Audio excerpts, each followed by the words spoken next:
I'm starting this channel where we're going to look at some of the deep questions and maybe some half-baked ideas. And I thought it would be good to start out with one of the most profound questions. Why are there any questions at all? Especially from a Christian perspective.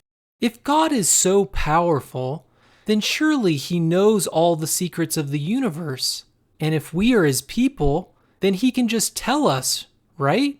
There are different ways to articulate this objection, and while I think some of them may be frivolous, when formulated correctly, there is a logic to it, and I think we should take it seriously.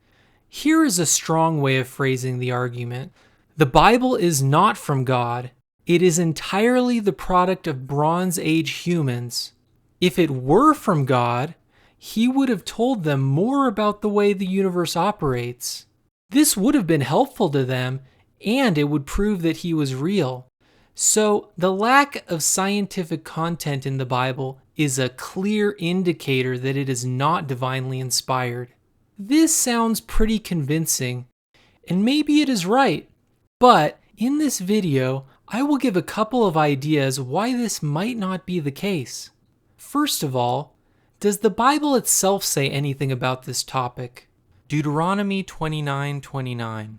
The secret things belong to the Lord our God, but the things revealed belong to us and to our children forever, that we may follow all the words of this law. This verse has been interpreted in a number of ways, but I think that this is really what it's talking about. It talks about the things that are revealed to us as contrasted with the secret things.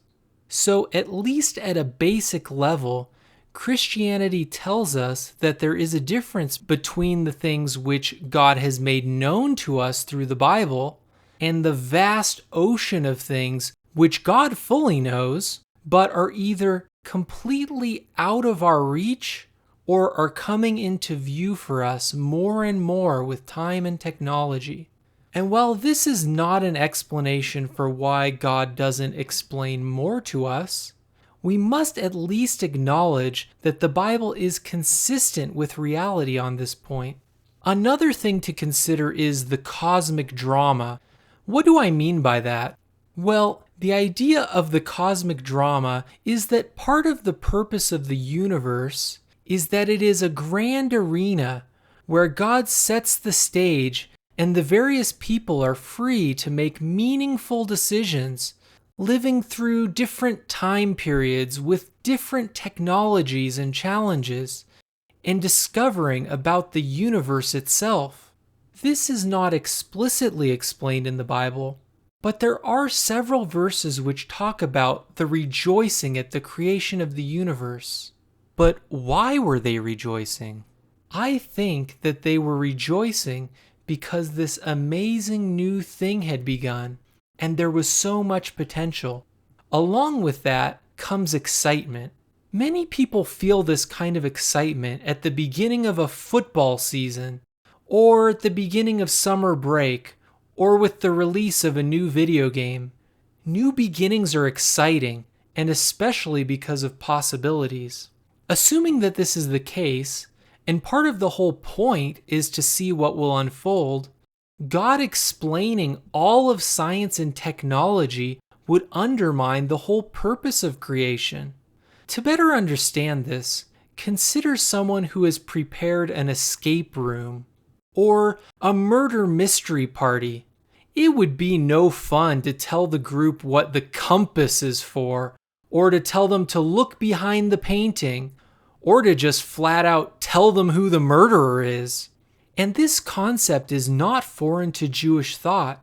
The Book of Enoch is a piece of ancient Jewish literature which expands on the events described in Genesis chapter 6.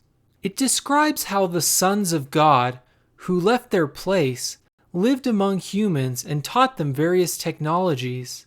This led to total chaos, and is part of the reason these heavenly beings were judged for falling. While the Book of Enoch is considered by most Christians to not be accurate or inspired, it does explicitly talk about the sons of God being prohibited from revealing technological secrets, and this concept would have been in the minds of God's ancient people. Some scientists even argue that the universe appears to be designed to be discovered. Here are two of the factors they point to. They show how our solar system is placed in our galaxy between two spiral arms, and that this gives us an unlikely and unobstructed view of the universe in all directions. Secondly, the size and distance ratio of our sun and moon create a nearly perfect solar eclipse. This unusual arrangement allowed advances in chemistry by studying the light that we receive during a solar eclipse. These insights come from Hugh Ross and the Reasons to Believe organization. Links in the description below. Cosmic drama instills a kind of wonder in the universe. It's about enjoying it and enjoying discovering it. Proverbs 25:2. It is the glory of God to conceal a matter. To search out a matter is the glory of kings. The Book of Enoch also raises another interesting possibility. In addition to spoiling the cosmic drama, it is possible that the ancient people just weren't ready for this technology, that it would have been effectively like giving dynamite to children, a dangerous and foolish thing to do. And this is not some unbelievable scenario.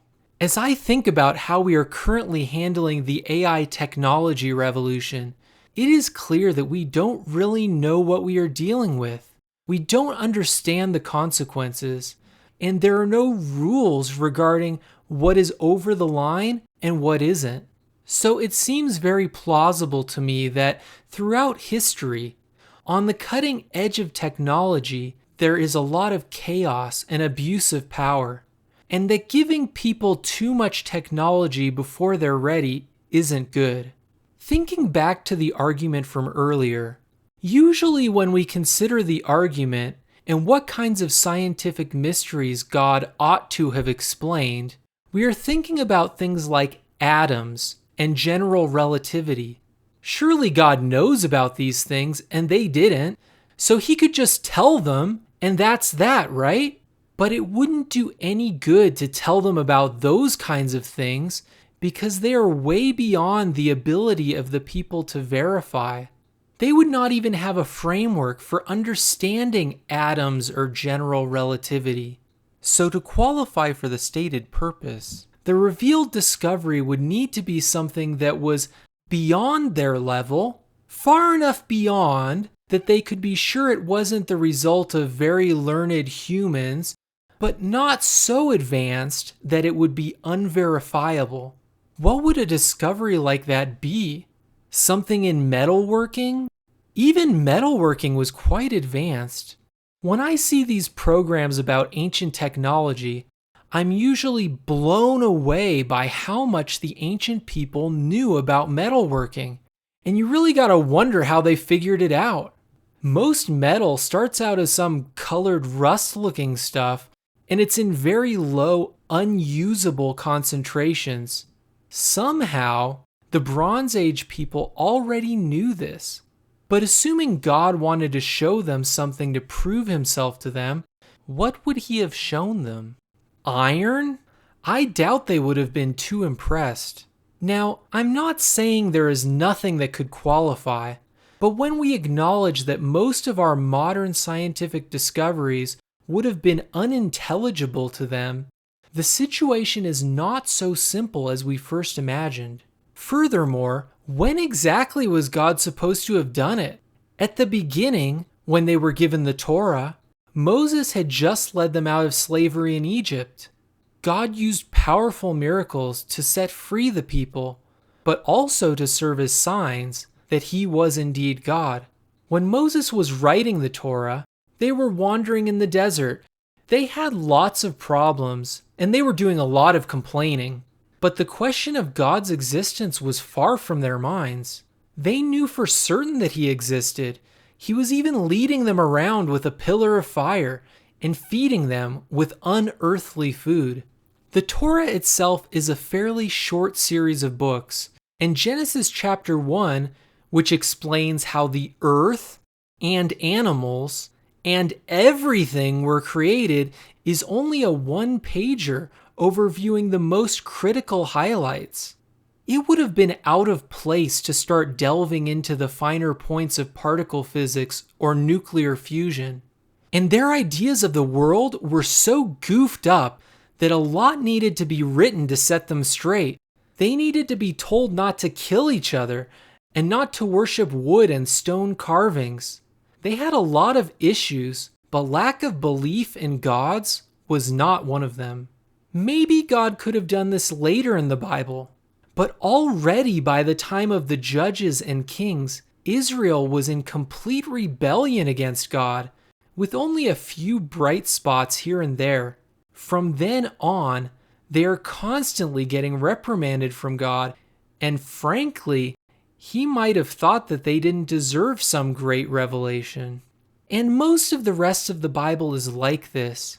Harsh words for the people as a whole, with bits of encouragement and prophecy for the small remnant who remained faithful to God, those who had eyes to see and ears to hear.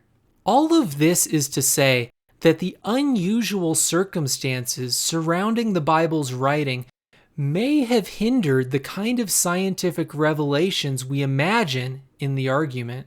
But with that said, if things had been different and God's people had stayed true to him, perhaps he would have rewarded them with some secret knowledge. Who knows? We covered a lot of ideas. None of these are proven, and they don't even touch on the question of whether or not God exists. But regarding the original question, why are there any questions at all, they seem quite relevant. These considerations temper my enthusiasm for the argument against God's existence, an argument which otherwise seems quite potent. Surely some of you will not be impressed for whatever reason, and maybe I did make some blunders in my reasoning. But this is what I think about this topic, and I am committed to follow the evidence where I believe it leads, and so should you. I hope that in all of my videos, you can find something of value, and even if I'm off base, you can at least learn how some people think about these topics. One last verse. Matthew 13:52 says, "Therefore, every teacher of the law who has become a disciple in the kingdom of heaven is like the owner of a house who brings out of his storeroom new treasures as well as old." As I begin this channel, I hope that this verse serves as a foundational statement and that we can bring light to some old ideas as well as some new ones.